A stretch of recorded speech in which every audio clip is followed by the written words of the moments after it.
നമസ്കാരം. ഞാൻ ഡോക്ടർ ബീന. എൻ്റെ കണ്ടതും കേട്ടതും ഉൾക്കൊണ്ടതും എന്ന പങ്ക്തിയിലേക്ക് എല്ലാവർക്കും സ്വാഗതം.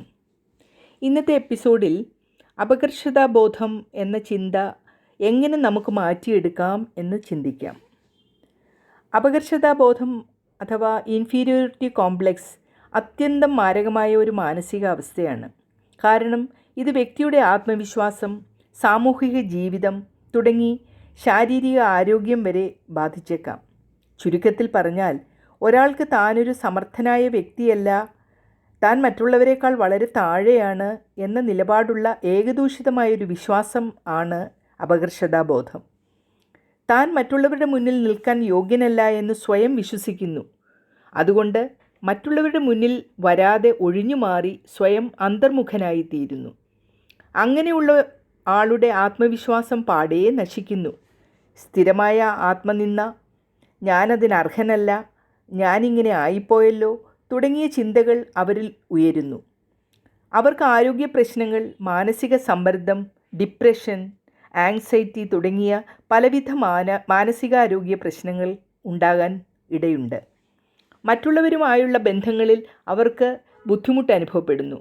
ആളുകളെ വിശ്വസിക്കാനാകാതെ പോകുക, എളുപ്പത്തിൽ നിരാകരണം അനുഭവപ്പെടുക തുടങ്ങിയ പ്രശ്നങ്ങൾ അവർ അഭിമുഖീകരിക്കേണ്ടി വരുന്നു. അവർക്ക് കഴിവുകൾ ഉണ്ടെങ്കിലും മുന്നോട്ട് വരാൻ ധൈര്യമില്ലാതാകുന്നു. ഇത്തരം ആളുകൾക്ക് ജോലി ലഭിക്കുവാനും അവരുടെ കുടുംബം, സ്വപ്നങ്ങൾ എന്നിവയിൽ താളം തെറ്റിക്കാനും ഇത് കാരണമാകുന്നു. അപകർഷതാബോധം എങ്ങനെ നമുക്ക് മാറ്റിയെടുക്കാം? സ്വയം പരിശോധനയും സ്വയമായ തിരിച്ചറിവും അയാളിൽ ഉണ്ടാക്കിയെടുക്കുകയാണ് ആദ്യം വേണ്ടത്. എനിക്ക് ഈ ബോധ്യം ഉണ്ടെന്ന് സ്വയം മനസ്സിലാക്കുക. അതാണ് ഈ മാറ്റത്തിൻ്റെ ആദ്യത്തെ പടി. ഇതെൻ്റെ മനസ്സിൽ വന്ന അപകർഷതാബോധം മാത്രമാണ് എന്ന് തിരിച്ചറിയുക. അത് മനസ്സിനെ വിശ്വസിപ്പിക്കുക.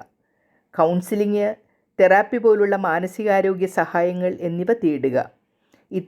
ഇത്തരക്കാർക്ക് കൊഗ്നിറ്റീവ് ബിഹേവിയറൽ തെറാപ്പി അഥവാ CBT എന്ന ഒരു തെറാപ്പി കൊണ്ട് വളരെ ഫലപ്രദമായ ഗുണങ്ങൾ ഉണ്ടാകാൻ സാധ്യതയുണ്ട്.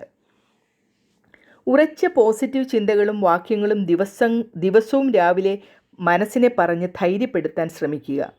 ഞാൻ സമർത്ഥനാണ്, ഞാൻ വളരുന്നു, മറ്റുള്ളവരെപ്പോലെ എനിക്കും മൂല്യമുണ്ട്. ഇങ്ങനെ മനസ്സിൽ അത് ആവർത്തിക്കുക. വായന, വിനോദം എന്നിങ്ങനെ ആത്മവിശ്വാസം കൂട്ടുന്ന പ്രവർത്തനങ്ങൾ ധാരാളം ചെയ്യുക. കുടുംബം, വളരെ വിശ്വസ്തമായ സുഹൃത്തുക്കൾ, വിശ്വാസമുള്ള നല്ല ഗുരുക്കന്മാർ, ഇവരോട് മനസ്സ് തുറക്കുകയും സഹായം ചോദിക്കുകയും ചെയ്യാൻ ഒരിക്കലും മടി കാണിക്കരുത്.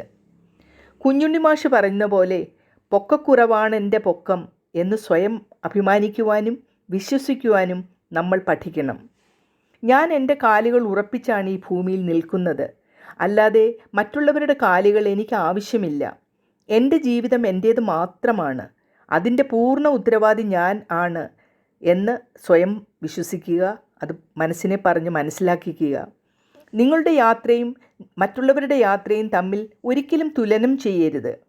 എല്ലാവർക്കും അവരവരുടെ സമയവും കാലവും ലോകവും ഉണ്ട്. അതിൽ ആർക്കും പങ്കില്ല. എല്ലാവർക്കും ജീവിതം ഒന്നേ ഉള്ളൂ. അത് ശോഭനമാക്കി തീർക്കേണ്ടത് അവനവൻ്റെ ചുമതലയാണ്. അത് മനസ്സിൽ പറഞ്ഞുകൊണ്ടിരിക്കണം. അങ്ങനെ ചെയ്താൽ തീർച്ചയായും അയാൾക്ക് വിജയിക്കുവാൻ സാധിക്കും. Nobody can make you feel inferior without your consent. മഹാനായ റൂസ്വെൽറ്റ് പറഞ്ഞ ഈ വചനങ്ങൾ എപ്പോഴും ഓർമ്മയിൽ വെക്കുക. ഒരു കോളേജ് അധ്യാപികയായിരുന്ന എനിക്ക് ജീവിതത്തിൽ ഇതുപോലെയുള്ള ഒരുപാട് ആളുകളുമായി കാണുവാൻ ഇടവന്നിട്ടുണ്ട്. അതിൻ്റെയൊക്കെ വെളിച്ചത്തിലാണ് ഞാൻ ജീവിതത്തിൽ കണ്ടതും കേട്ടതും ഞാൻ ഉൾക്കൊണ്ടതുമായ കാര്യങ്ങൾ നിങ്ങളോട് പങ്കിടുന്നത്. അടുത്ത എപ്പിസോഡിൽ കാണുന്നതുവരെയും നന്ദി, നമസ്കാരം.